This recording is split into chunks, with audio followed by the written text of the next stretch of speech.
Welcome, everybody, to Bible Bites. I'm Pastor Dan, and we're reading through the Bible one small bite at a time. We're in Matthew 27.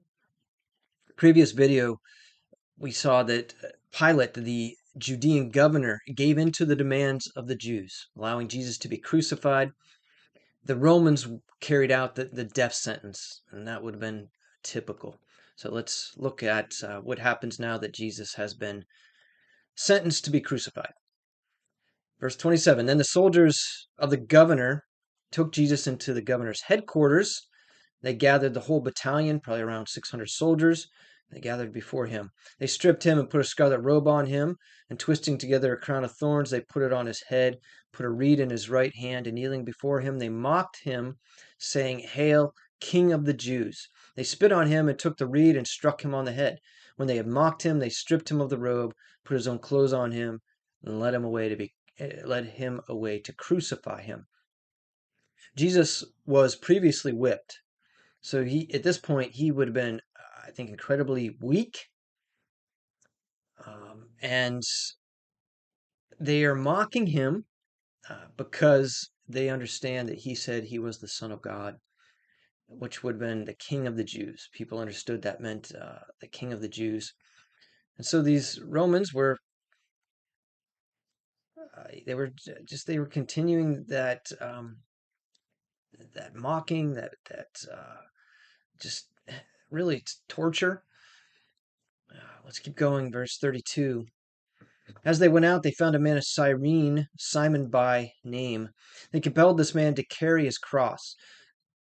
Jesus was so weak he couldn't carry his own cross, which probably often happened.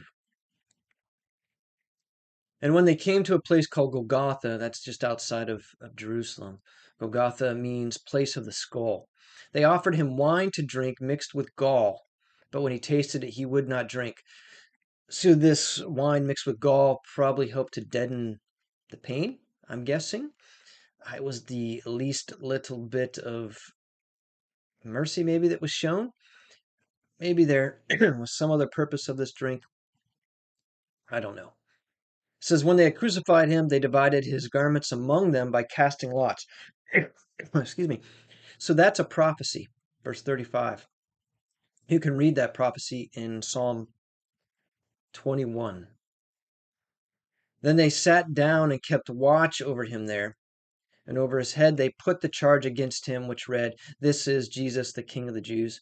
So that was pretty common, to put the charge, what you're guilty of, above your head, have it nailed there. Of course, Jesus doesn't say he claimed to be the King of the Jews, just says he was the King of the Jews. So interesting. That's what it read. Then the two robbers were crucified with him, one on the right and one on the left. And those who passed by derided him, wagging their head and saying, You who would destroy the temple and rebuild it in 3 days, save yourselves. If you are the Son of God, come down from the cross. Jesus did indeed say he would destroy the temple, or he didn't say he would destroy the temple, but he did say the temple would be destroyed and he would rebuild it in 3 days, referring to his body, not the temple of Herod. Everybody thought he was referring to the temple of Herod.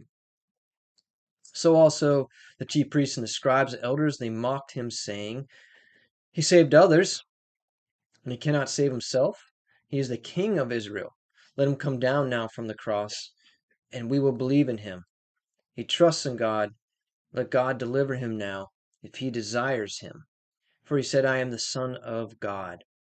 We understand that even the religious leaders recognized Jesus claimed to be the Son of God.